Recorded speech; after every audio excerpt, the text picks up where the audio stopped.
for so long, I wasn't the truest version of myself, and particularly when it surrounds my religion and ethnicity and culture and just who I am as a woman, and that is being a Jewish woman. Welcome to Common Denominator, where we break down big ideas to find simple truth underneath. Today, we're talking about presence, who you are when you're building something. In a world where visibility is currency and personality can become a business, it's easy to lose yourself. So what does it really mean to own your own lane? To evolve publicly, build something real, and stay aligned without performing. Our guest is Kayla Schreibstein, the force behind Friends of Kayla. But today we're going deeper than the highlight reel, because the common denominator is this. At some point, you have to decide. Are you living for approval or alignment? I definitely rejected my Jewish identity growing up because I was afraid to be the other. What advice would you give for other women that are teetering, and they have a story to tell? I think the biggest hurdle is people are so concerned what other people think of them and it being cringe to post on social media, but you're never going to get anywhere if you don't post. If you're not cringy, then you're not successful, in my opinion.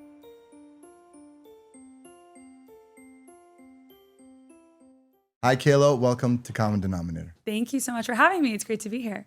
So one thing before the show when we were talking that really kind of stuck out as the theme, which I wanted to get into, is at your age, having the courage, because I always appreciate it, it's very unique, to go ahead and you said, you have your own podcast, and you said, this is not what I do to make a living. This is my passion. I'm a huge believer in meaning and purpose, because a lot of people your age are kind of chasing money and spinning in the circle, but yet you took this stance, and it's also you being your authentic self, to go ahead and create your own show. What was that for you, that internal dialogue? Yeah, no, I think you said it well there with the authentic self. I think for so long, I wasn't the truest version of myself, and particularly when it surrounds my religion and ethnicity and culture and just who I am as a woman, and that is being a Jewish woman. My whole life, I, grew up in a Reformed household. I definitely rejected my Jewish identity growing up because I was afraid to be the other. As Jews, we do have a certain reputation. We have a lot that God expects of us, right? So we are different naturally, innately. And I don't think I understood that until a few years ago. And I, my whole life grew up thinking, it's easier to blend in and just be friends with everyone else than it is to stand out and be the Jew, the token Jew on the sports team in my sorority, whatever that may be. And then it wasn't until I, went to college, graduated college, moved to New York City, I was finally around Jewish people for the first time, honestly. And I loved that. And I thought it was incredible. And then I started tapping a little bit more into my Jewish identity while I was in New York. It's really easy there. Of course, it's, the biggest population of Jews outside of Israel. And to me, that was so exciting because I never had that. I was always the only one in any of my social circles. And October 7th happened, and the people I thought were my best friends, totally dropped me. And there's nothing more heartbreaking than a best friendship breakup. Girls that I thought would be at my wedding one day, their mother who would call me her third daughter, and it all just, crumbled because of our differences in political beliefs at the end of the day. And I felt wow, I felt like I'd been my true self around them, but then I was like, well, maybe I wasn't this whole time. And it made me really question who I wanted to present as Kayla to the world. Who was Kayla when people saw me, met me for the first time. And it really just pushed me to look inward and see who I want the world to see me as. And that wasn't just hiding behind this name, this super Jewish last name that I was embarrassed of growing up. It was okay, I'm Jewish. I want to be a voice for our people because not enough people are speaking out in support of a horrible atrocity that just happened to our people.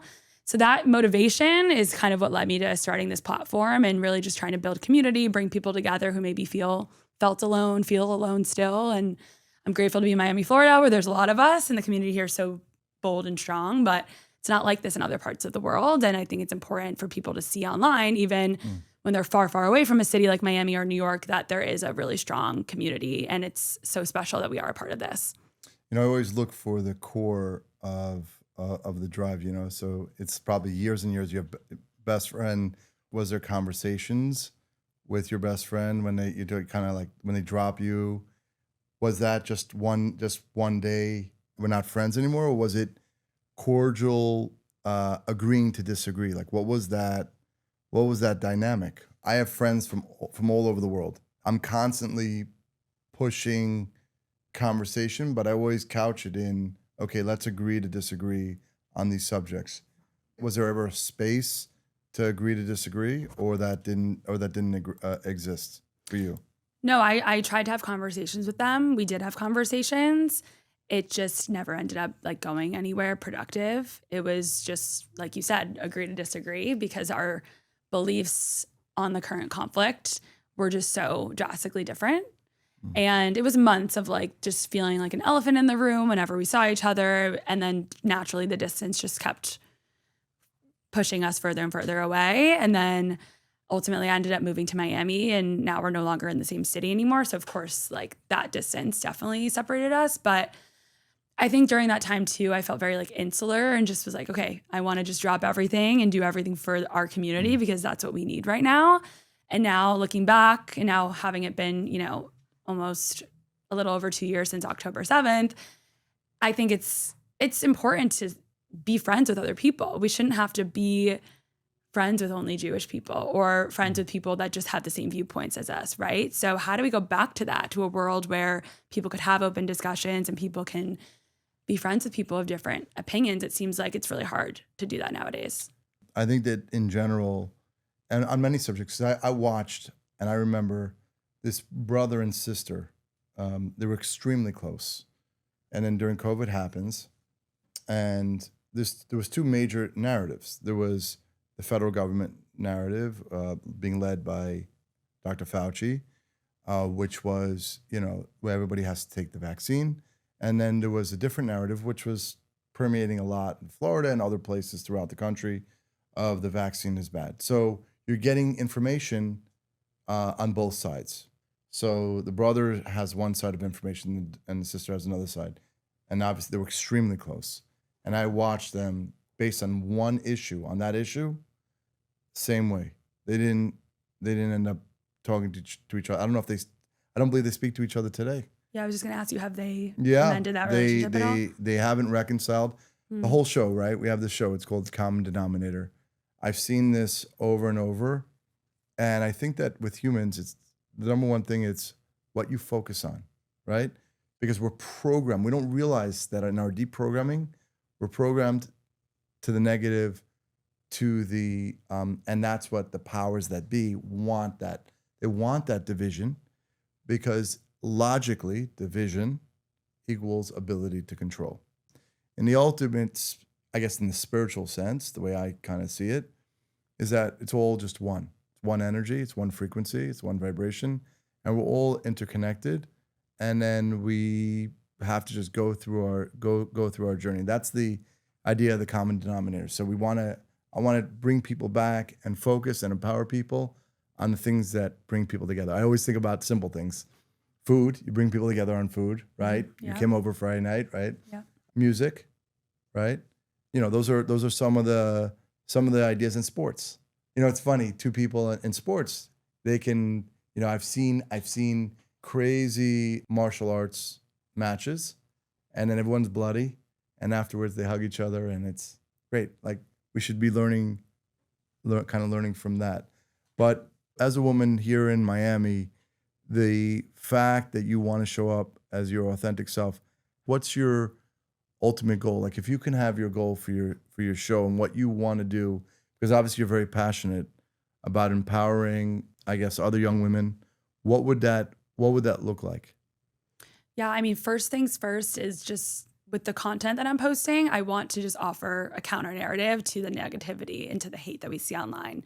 Like, I grew up in a small town in Massachusetts where, there was a good population of Jews, probably like 30% for a small suburban town, but most towns in this country like don't have a single Jew, right? So people don't even know like what's a Jew? What do they look like? And typically when they probably ask that question, they think of an ultra Orthodox man or someone that appears Jewish. But I want people on the internet or online to know that like Jews come in all different shapes and sizes and colors, and we're not just like the white scrawny boy in the NFL Super Bowl commercial. So that's the first thing is just like awareness and bridging that gap. The second thing is just owning your story. And I went on a birthright trip this summer. It's a new program called Storytellers. It's bringing creators to Israel to influence the online presence of what it means to be Jewish nowadays. And that program really taught me what it means to like own our story. And as Jews, we just don't know what we don't know. And I went to Hebrew school, right? But like I was telling you before we sat down, that there's a lot that I still don't know about what it means to be a Jew. And I can feel it in my core spiritually, but there's a lot that I just don't know about our history, our religion, and just how I can better, follow what it means to be a Jew in my everyday life. And those are things I'm starting to slowly learn along the way. So I'm trying to show people through my content, hey, I grew up Jewish. Here's my journey and what I'm going through. Like, if you relate to this, let me know. Like, come to my Shabbat dinners. I've hosted like over a dozen Shabbat dinners in the last 2 years across New York and Miami. I host like other events just to bring women together specifically who are feeling like they're lost or they want to make new friends. Maybe they've also lost friends due to this conflict, because unfortunately that story is more common than not. So yeah, that's my goal, is really just to build a community and make this a safe space for people to feel more connected and feel like they are empowered in being a proud Jew, because I think a lot of us hide our true selves, and it feels good to feel authentic to who we are at the end of the day. And I think you don't reach your full potential until you channel who you are deep down. So you found other people have reached out to you that they've experienced similar things. Yeah, definitely. Similar things than you do. What was the reason why you moved to Miami a year ago? It was honestly a lot of this, because, Miami has been a safe haven for the most part for Jews. Like, you see the hostage posters when there were hostages in Gaza, like everywhere, right? In New York City, there were posters that were being torn down every single day. I was walking by protests calling for the destruction of a state that I feel so deeply connected to. And it was hard. It was really difficult to walk by that every day in a city that I called home. And it got to me, honestly. And I just wanted to be in a community that felt more warm, close-knit, and proud, because I didn't feel like I had that in New York. I mean, I was friends with people that were not Jewish. So I really had to rebuild my entire friend group and community. I think a lot about love and unity. Those are things that actually connect people. I think people are yearning for more and more community. I know that, baseless hatred, and it happens. I wouldn't say it's just in the Jewish community nowadays since October 7th, but we're experiencing that now. I went to a Holocaust memorial event, and there was a survivor. She was almost 100 years old. And what really struck a chord for me was that she was saying that the narrative, it was not just on the left, but obviously you're seeing super popular people like Tucker Carlson, Candace Owens, Megyn Kelly, and it's a slow drip of what they're saying. Those are things that end up creating tremendous hate. That she was saying, first she told me a story. She was 5 years old, and the Gestapo called her and her cousin over. They're both 5 years old. And would you want a piece of chocolate? So the cousin got there first, gave a piece of chocolate, and then he pulled out a gun and shot her in the head. And this is a 5-year-old girl that had to watch this. And then in the next sentence, she was explaining a lot of kind of what's going on now in America, that baseless hatred. Like, I know my wife, myself, my kids, we're constantly trying to do the right thing. And she was saying it was like a little bit before the war, that this narrative of what's kind of going on, of let's just hate them because of their ethnicity, for who they are. And again, I don't want to just say it just happens to Jews, but it should never happen to anybody. Yeah. Right? No. Baseless hatred. You ever think about solutions, about what we can do as people? Because I always want to see if there's a solution to kind of take the high road, and because fighting never does anything.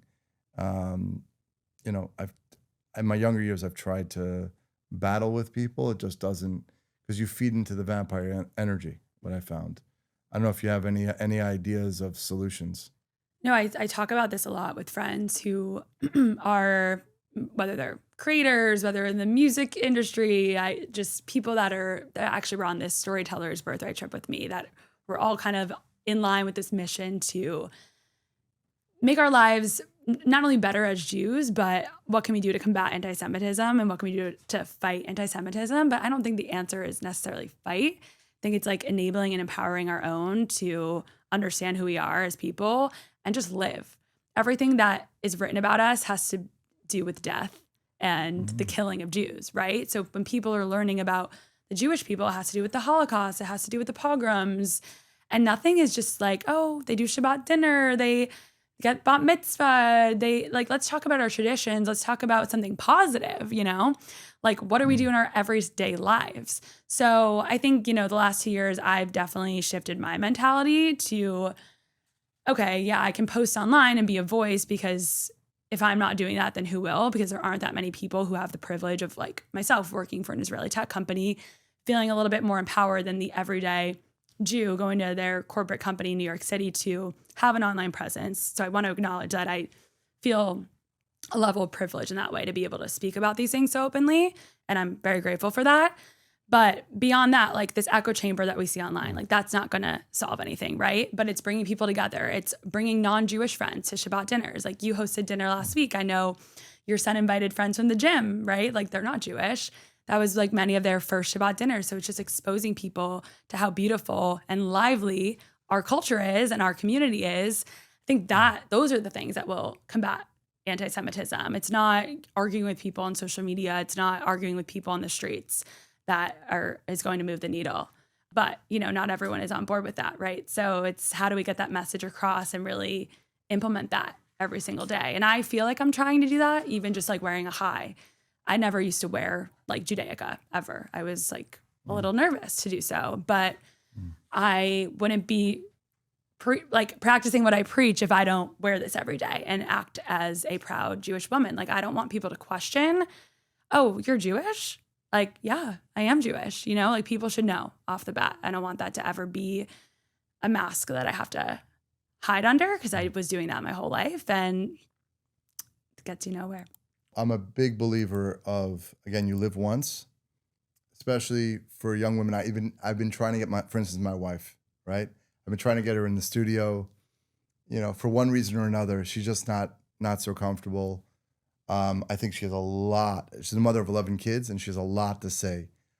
What advice would you give for other women that are trying, like teetering, and they have a story to tell, and they, whether on social media, because there's a lot of a noise, I guess, in social media, but is there a space to be your authentic self, and do people really appreciate it? Like the feedback that you're getting as a young woman, do you feel that that hits? And how do you, what's your message to young women to empower them? Yeah, I think my story has definitely resonated with women. I've had different women message me who live across the country or even like across the world, who have said that, they've lost friends due to what happened on October 7th and that they were never really that Jewish growing up, but they've gotten more connected. I think that's definitely a common storyline that we've seen. But in terms of just being like able to put yourself out there, I think the biggest hurdle is people are so concerned what other people think of them and it being cringe to like post on social media, but you're never going to get anywhere if you don't post. If you're not cringy, then you're not successful, in my opinion. So people can think I'm cringy for posting. Honestly, sure, in the beginning, maybe it was cringy. I look back and I'm like, oh, that's a little embarrassing. But listen, like I feel so like empowered to be in a position where I genuinely am doing something that I feel is giving me so much purpose and meaning. And again, going back to like having a 9-to-5, like that doesn't have to be my day job, right? Like I'm not looking to to monetize this in any way. I mean, that would be great if this ends up being a career for me. That would be amazing. It's incredible. But that's not my goal right now. My goal is to genuinely be a voice for the people in our community who maybe feel like they don't have one. But if you feel like you don't have one, then like find community. It's not that hard. If it's not posting on social media, then maybe just like go to local Chabad events, networking events, Shabbat dinners, like go out of your comfort zone. I think that's the biggest piece of advice that I could give. A friend of mine I hadn't seen him in a long time, but he was my college roommate. So I don't know, maybe 25 years ago. And he was recently here a few weeks ago, and he said, I've been following your content, social media. And he remembers me, he reminded me, he's like, you were a completely private person, complete introvert, completely different than the way I am today. But what it is when there's something inside of you that it's just, right, you're completely uncomfortable. The biggest fear, and I guess it ties in, of people is not fear of death. It's actually fear of public speaking, right? It's fear of public speaking. So they have this space, like what are people going to say? They're just people, just like me and you. Right. And he said to me, I get so inspired because I know who you were and how much work you had to do. So you don't know where it comes from to put out all this stuff. And even I had family members and friends in the beginning, and now it's 250 episodes later and 5 years later. So yes, I'm on the same track as you. And I tell people all the time, if there's something inside of you, you should, especially nowadays, you should put it out there. And I said, just check your heart, make sure it's clean, make sure, because if there's no foundation to what you're saying, that there's no emotion that's not resonating, people will figure that out, and you won't get the impact that you want to get. Like you're saying authenticity, like you can sense that easily. Yeah. Completely. So it has to come from a place of pain, a place of love and joy, or an emotion. And then in that space, you can give that over. And obviously, as a female, there's different fears that they have to battle in order to come out and do that, right? Because I have 2 daughters, and I'm constantly trying to tell them, to empower them. And I was very proud of my daughter. She says, I want to go on my own. She's a surfer, so I want to go on my own to Portugal in 2 weeks and meet all new people. And she's 16, so I was very she doesn't know that I was like super proud of that. Her mom was very nervous, but it's great when I see strong women. Yeah, it's interesting you say that because I feel like I'm super confident, right? And like a strong woman, and I know what I'm doing, especially in like the corporate world. Like I've worked my way up now working in tech sales for 8 years. But even yesterday, I spoke to someone who's like pretty high up in my company, a guy who's a mentor of mine. And I like left the meeting being like, like he made me doubt myself. And like I wanted to get back on that call and like reschedule a meeting with him and be like, hey, sir, like actually, you made me doubt myself, but like as a woman, it's just as a woman, it's easy to feel that self-doubt, I think is my point. And like we all struggle with that, but it's important to like recognize the times that does happen and like realize your worth and realize like how much value you can bring to like whatever it may be, whether it's your day job, surfing, and just feeling like you can do it, because I think there is unfortunately still a lot of self-doubt, even though we're in a world that's a lot more. But I'll tell you a little secret. Today. It's not just women, it's men. And I've talked about this in the show. There's also at every level where you're going up, that's what we're supposed to do. We're supposed to, in our essence, the way I see it as humans here in this, we're born and then we go, but it's personal growth and development. We're supposed to grow each in our own journey, whatever that means, whatever speaks to you, and it's supposed to grow. In that growth stage, there's going to be every single level. And then it gets louder or quieter. There's going to be fears, but most importantly, there's going to be imposter syndrome. And then you have to deal with that. Like, who am I? Like, I'm in meetings that I thought even a year ago were impossible. And you just show up. That's what it is. You're just you, right? You're Kayla, I'm Moshe. We're sitting here having a show. But you're not going to be filled if you're creating a vessel that's not, again, full circle back to authenticity, to who you are. So I really always appreciate that, everybody that's able to show up the way they are, and the things that are important to you. You coming out with a show that it sparked a nerve and inspired other people. So I want to say thank you, Kayla. Thank you so much. Yeah, thank you for having me. This has been awesome. Of course. Thank you so much. Thank you. I want to take a quick moment to say how grateful I am for you. The show is not possible without your support. Every download, every share, Every subscription, it all adds up, and I don't take that lightly. So if you haven't already, please subscribe to Common Denominator. It truly helps more than you know. Thank you for being part of this community.